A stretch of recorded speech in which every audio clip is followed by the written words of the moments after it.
Olá, meus queridos, vamos dar continuidade ao nosso assunto da Idade Média e falaremos sobre a Alta Idade Média.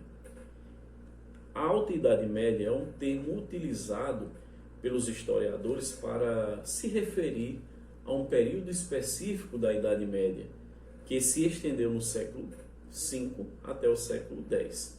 Nele, a Europa Ocidental passou por inúmeras transformações devido à desagregação do Império Romano do Ocidente e ao estabelecimento dos povos germânicos. Durante a Idade Média, a Europa viu a estruturação do feudalismo, o surgimento do Império Carolíngio e a expansão do cristianismo e o fortalecimento da Igreja Católica. Fora do contexto europeu, surge o islamismo e a expansão dos muçulmanos pelo norte da África e pela Península Ibérica.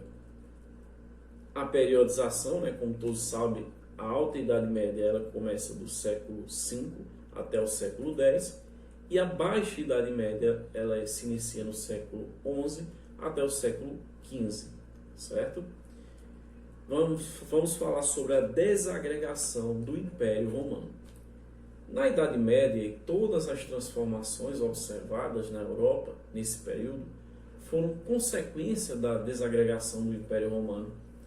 O fim do Império Romano do Ocidente foi um resultado final de uma crise que se arrastou por séculos, pelo menos desde o século III.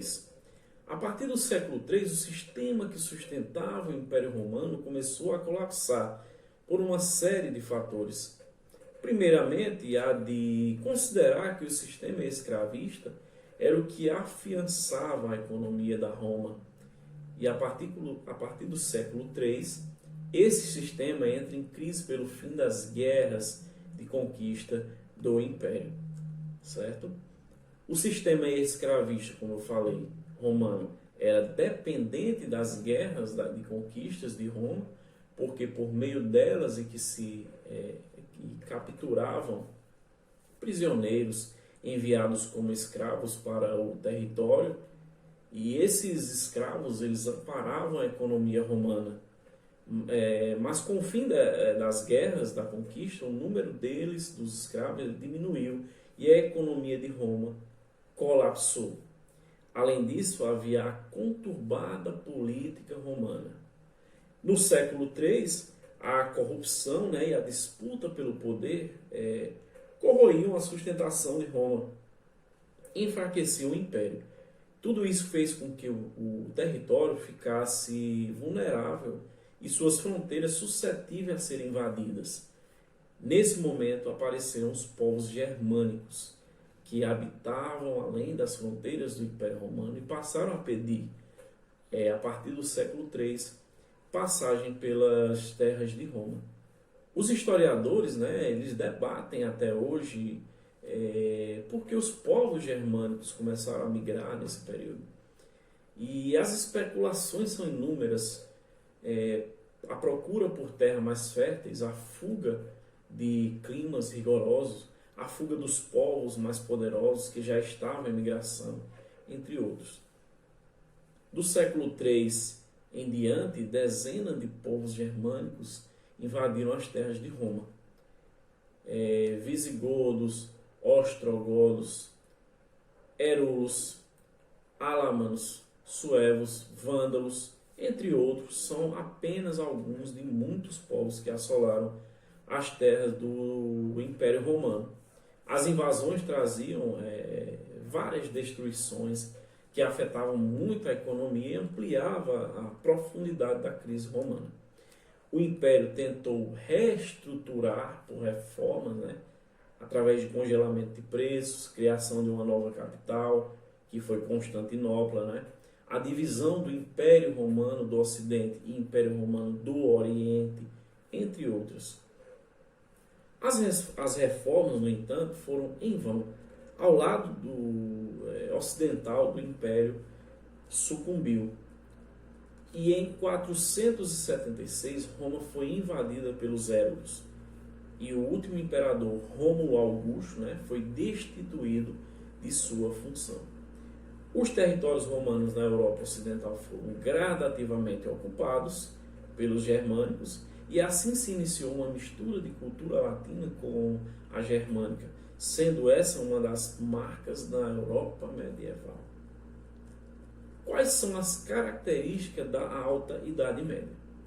A Alta Idade Média, ela, como mencionado, foi um momento de transição. Nesse período, por meio das grandes transformações causadas pela desagregação do Império Romano, estruturou-se um dos grandes símbolos da Idade Média da Europa Ocidental, que foi o feudalismo. Devido à desagregação do Império, e a Europa enfrentou um intenso processo de ruralização. Para fugir da fome, da peste e da violência, os sobreviventes do fim do Império Romano passaram a reunir-se majoritariamente nas zonas rurais, onde ficavam os grandes e as grandes propriedades de antigos patrícios. Eles tinham proteção, tinham comida, mas eram obrigados a pagar isso com o trabalho. Com o tempo, esses locais eles converteram-se nos feudos, né? O comércio enfraqueceu a ponto de quase inexistente, a circulação de moeda também se tornou uma raridade. O comércio fraco e a baixa circulação de moedas eram características do sistema feudal, né? Os novos reinos formaram-se e a mistura das culturas latinas, né, e germânicas deu surgimento a novos idiomas, por exemplo, né? O português e o francês, que são dois casos de mistura germânicas com o latim. Os novos reinos estabelecidos tinham um grande líder, né, um rei, mas o poder dele na época não era absoluto, né, na época como um absolutismo, como nos tempos, né? E na Idade Média os reis não tinham sob seu comando grande número de soldados à disposição. A sustentação dessa figura na Alta Idade Média dava-se numa relação de dependência com outros nobres, né, conhecido como vassalagem. Importante mencionar também, gente, que a vassalagem só se desenvolveu concretamente por volta do século VIII.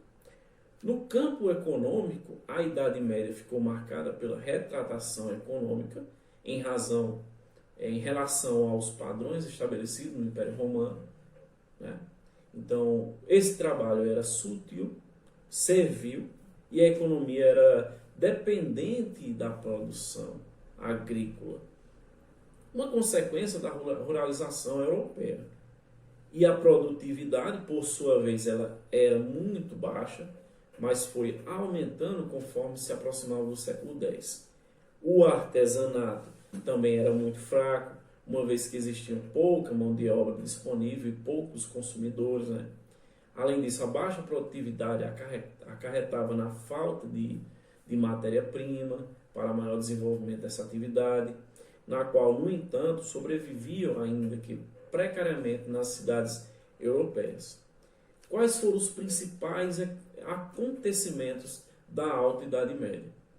A respeito dos principais acontecimentos, gente, levando em consideração a Europa, que era ocidental e oriental, e o Oriente Médio do século V ao século X, podem ser destacados a formação do Império Carolíngio, o crescimento do Império Bizantino e o surgimento e a expansão do islamismo, certo?